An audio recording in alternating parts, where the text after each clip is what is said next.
Bonjour à tous et bienvenue pour ce nouveau numéro des Jardins de la Culture. Alors aujourd'hui, en première partie, nous aurons un petit zoom sur le festival Made in Asia. Et pour nous en parler, c'est Didier Kimoun, le directeur artistique. C'est parti. Alors première question, le festival Made in Asia, depuis quand il existe et pourquoi un festival asiatique à Toulouse? Alors Made in Asia existe depuis 3 ans puisque nous avons démarré en 2008. C'est un festival qui a vocation à présenter l'Asie contemporaine et en fait ce n'est pas un hasard qu'il soit créé à Toulouse. En fait un groupe de personnes qui ont vécu tous ou toutes en Asie et qui ont cette passion de la découverte, du bouleversement du continent. Et c'est ainsi qu'on a décidé au-delà de l'aspect politique, géostratégique, des choses très sérieuses, on a décidé de proposer l'aspect culturel aux Toulousains et évidemment aux habitants de la région Midi-Pyrénées. Alors à la base c'est l'association Chin Chin qui est située à Blagnac. Alors un petit mot sur cette association, quelle est un petit peu sa fonction première et finalement comment on arrive à l'association Chin Chin. Et là cette année c'est le Vietnam qui est à l'honneur. Alors l'association Chin Chin est l'association organisatrice. Au départ, Chin Chin propose les cours de chinois à Toulouse et à Blagnac, puisque le siège de l'association est à Blagnac. Et puis petit à petit, Chin Chin a organisé une manifestation culturelle autour du livre, de la littérature, la calligraphie. Et puis c'est ainsi qu'en 2008, on est passé au stade plus important puisqu'on organise maintenant un festival qui regroupe une 40aine de partenaires culturels. Cette année, plus de 150 événements sont proposés dans la ville.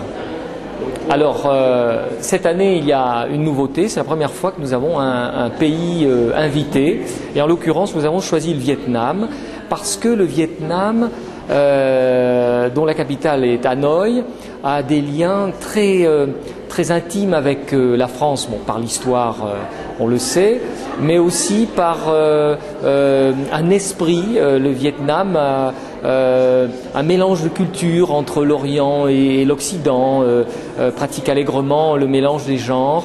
C'est un pays très dynamique, très jeune.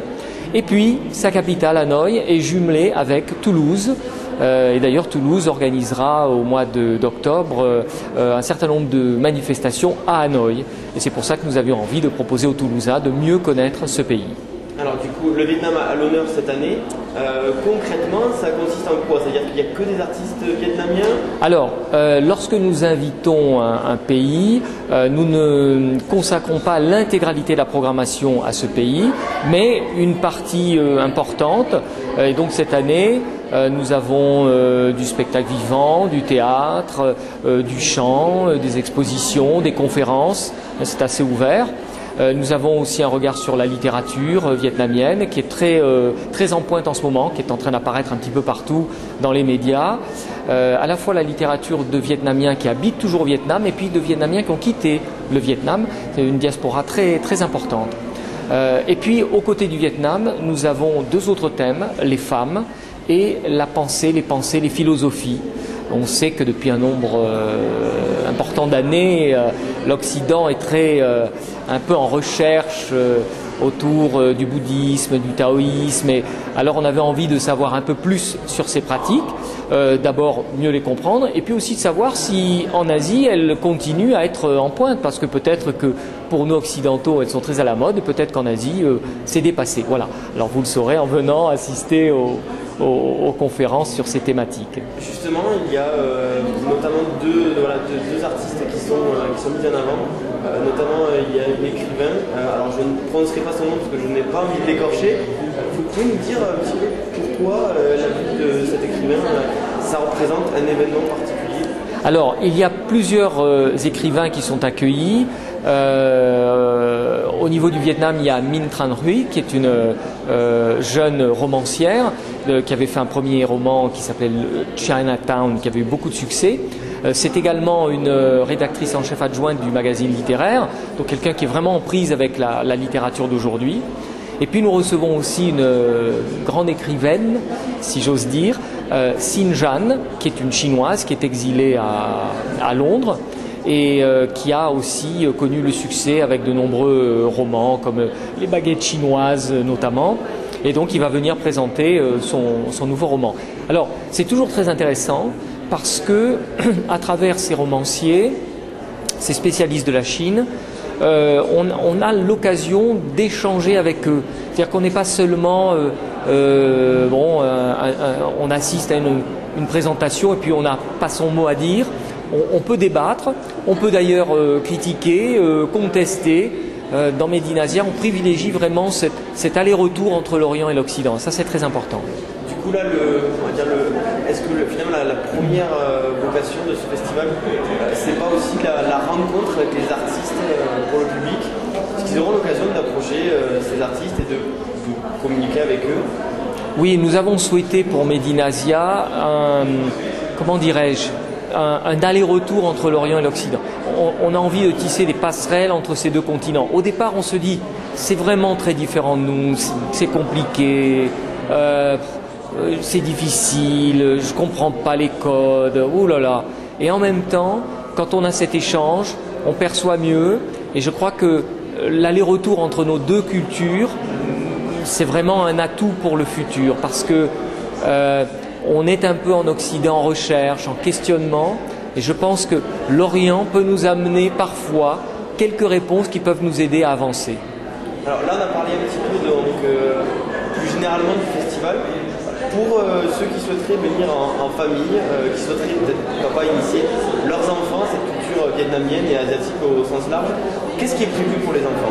Alors, il y a plusieurs choses de prévues, des rencontres autour du cinéma d'animation, notamment au cinéma Rex à Blagnac, dans d'autres cinémas, Ramonville aussi. Il y a aussi parfois des conférences qui s'adressent à des enfants, comme par exemple au musée Labitte, autour du bouddhisme. Donc c'est une façon facile d'accéder à ces cultures. Et puis, je voudrais dire que la majorité des événements sont grand public. C'est-à-dire qu'il y a bien sûr parfois certains spectacles un peu pointus, danse contemporaine, ou des conférences sur un sujet extrêmement précis. Mais en règle générale, on a souhaité un festival qui permette à un grand nombre de personnes de pouvoir découvrir les cultures d'Asie, de pouvoir y aller sans avoir peur. Et je dirais que le symbole de cette accessibilité, ce sont les ateliers où vous pouvez pratiquer la calligraphie, la langue chinoise, l'art culinaire, apprendre à faire des raviolis chinois par exemple, et puis bien sûr le village asiatique qui clôturera le festival les 13 et 14 février sur la place du Capitole, où là vous pourrez rencontrer toutes les associations culturelles asiatiques de Toulouse et des alentours, et là vous pourrez voir leurs propositions, leurs actions, participer, vous inscrire, voir la parade du Nouvel An, du Dragon, etc., etc. Alors, pour donner un petit genre d'idée aux gens, donc il y a la partie concert, il y a la partie bien évidemment donc, la rencontre avec les écrivains, les petits ateliers. Pour aller un peu plus loin, s'ils souhaitent continuer dans cet apprentissage de la culture asiatique, est-ce que c'est possible le reste de l'année? Alors, le reste de l'année, nous avons parfois des propositions, mais ponctuelles. Alors vous pouvez évidemment, si vous êtes intéressé, apprendre la langue chinoise par exemple, qui est vraiment le cœur de métier de l'association Chin-Chin. Ça c'est tout le long de l'année, il y a des stages pour débutants, il y a même des voyages linguistiques organisés en Chine, c'est-à-dire qu'on prend des cours et on visite le pays en même temps, donc c'est assez fort pour s'imprégner vraiment de la culture. Et puis de temps en temps, nous avons des rendez-vous avec d'autres partenaires, à l'occasion de festivals de cinéma ou la sortie d'un nouveau film, d'un nouveau livre, ponctuellement. Et tous les renseignements sont sur le site de Chin-Chin ou le site du festival, festivalmedinasia.com. Question très dure, si vous deviez aujourd'hui aller conseiller, donner un petit coup de cœur sur ce festival, qu'est-ce qu'il ne faut absolument pas manquer? Alors, je vais vous embêter, je dirais qu'il ne faut absolument rien manquer parce que tout est formidable, mais c'est vrai aussi qu'en fonction de vos goûts, vous pouvez préférer la musique, la danse, la littérature, et là je crois qu'il faut laisser les gens libres d'aller découvrir. Je crois que le maître mot dans notre festival, c'est la curiosité. Bien sûr, on fait venir des grands écrivains, des grands auteurs, de magnifiques films, mais parfois présentés par des artistes qui sont mal connus dans notre pays. C'est notre vocation de les faire connaître. Donc évidemment, il n'y a pas de stars ou assez peu de stars. Donc le maître mot, c'est la curiosité, se laisser tenter, faire un voyage, comme quand on voyage à l'étranger, c'est un peu la même chose. On ne sait pas ce qu'on va y trouver, mais chacun avec son histoire, sa passion, sa curiosité ou sa timidité, va faire un bout de voyage. Et puis petit à petit, au fil des ans, peut-être renouveler ce voyage au travers de chaque édition du festival. Bon, enfin un dernier mot pour les gens qui nous ont écoutés pendant ces 10 minutes. On va rappeler les informations pratiques, donc à savoir jusqu'à quand se déroule le festival, citer quelques lieux où on peut le retrouver. Oui, alors les tarifs. Oui, alors le festival se déroule du 26 janvier au 14 février, donc c'est pendant 3 semaines. Les principaux lieux, eh bien vous avez le Théâtre National de Toulouse, la Cinémathèque, la librairie Ombre Blanche, le Centre de développement chorégraphique avec le festival c'est de la danse contemporaine. Vous avez des cinémas, Utopia, l'ABC, l'Autan à Ramonville, le Rex à Blagnac. Dans le Gers aussi, il y a des cinémas qui nous accompagnent cette année, donc le festival s'étend. Et puis en termes de tarifs, c'est extrêmement variable. Vous avez beaucoup de choses gratuites. Les rencontres, les conférences, les rencontres avec les auteurs, voilà. Les ateliers coûtent 5 €. Et puis certains spectacles, je n'ai pas cité par exemple comme grand spectacle les Étoiles du Cirque de Pékin par exemple. Bon là c'est un grand spectacle, il y a 40 personnes sur le plateau, ça c'est beaucoup plus cher. Mais voilà, vous avez toute la gamme accessible. Bon, vous nous promettez l'année prochaine, vous êtes encore là avec le Festival Medinasia ? Bien sûr, on reviendra, mais je dis surtout ne ratez pas cette édition 2010. Voilà, c'était donc la première partie consacrée au Festival Medinasia. On va passer maintenant à la seconde partie et c'est cette fois-ci un petit zoom sur Schmidt Décoration avec une de ses copropriétaires, Laure Manvert. Alors, est-ce que vous pouvez nous parler un petit peu de ce magasin, un petit peu l'histoire qu'il a, depuis combien de temps il existe? Je crois savoir que c'est une histoire de famille, alors voilà, on va en parler un petit peu avec vous. Tout à fait, sur l'ancienne porte, il y avait écrit maison fondée en 1870. Donc c'est le beau-père de mon arrière-grand-père qui avait un atelier de tapisserie et ça a été repris par mon arrière-grand-père. Ma grand-mère est archi d'intérieur, maman aussi. Et voilà, j'ai grandi là-dedans et c'est une sorte de famille. J'avais même de part et d'autre, papa est artiste peintre, donc tout ce qui est artistique, tout ce qui est déco, voilà, on vit là-dedans et on aime ça.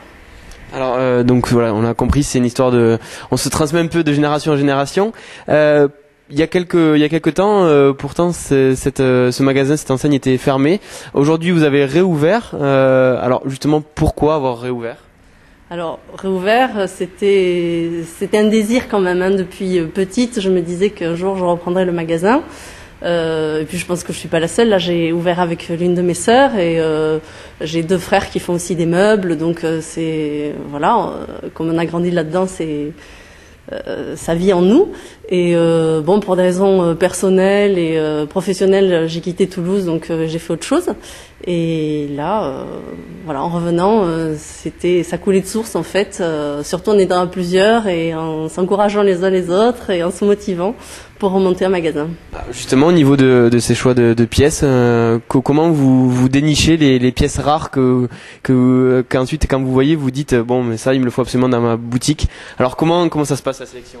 Alors on a déjà repris certains anciens contacts que j'avais de représentants ou de créateurs ou autres. Après on bouge beaucoup. On est allé plusieurs fois en Italie cette année, en Espagne. Et puis évidemment les salons incontournables, surtout Maison Objet à Paris, pour retrouver. Après on est un petit peu démarché aussi par certains créateurs. Et du côté de la région, il y a des artistes dont on peut trouver des pièces ici ? Oui, tout à fait. Alors Emmanuel Lopez qui devrait me porter des pièces parce que j'ai tout vendu la semaine dernière. J'ai des suspensions de terre d'Otaniboul. Voilà, j'en ai d'autres, mais les noms m'échappent. Justement, en revenant un petit peu sur Toulouse, qui, on le sait quand même, est plutôt tournée, une population qui est pas mal tournée vers l'art, tout ça. Je suppose que ça va être plus facile que par rapport à d'autres villes où peut-être la population est un peu moins ouverte à ce genre de, on va dire pas extravagance, mais qui sort un petit peu de l'ordinaire. Alors je sais pas, j'ai pas testé à part Paris et Paris est quand même capitale, donc c'est pas comparable. En revanche, il y a un accueil mais extraordinaire des Toulousains. Tous les gens qui rentrent dans la boutique sont enchantés. Il y a beaucoup d'esprit positif face à ça, donc je suis très heureuse. Et bon, voilà, c'était propice, je pense à ce moment-là. Autre chose, si jamais, je sais pas, des créateurs voudraient venir vous contacter parce qu'ils pensent que leur pièce pourrait être exposée, comment ça se passe? Ils peuvent venir vous démarcher directement? Tout à fait. Je ferme ma porte à personne et je regarde toujours ce que l'on me propose. Ensuite, je fais pas de dépôt-vente. Donc, si j'aime, j'achète tout de suite. Ou je considère que c'est pas le moment ou que ça correspond pas. Alors, dans ces cas-là, voilà. Mais je suis toujours accueillante à tous les créateurs et les artistes parce que c'est ce qui fait le plus de la boutique. Voilà, c'était donc les Jardins de la Culture. On se retrouve dès la semaine prochaine pour un nouveau numéro. Au revoir.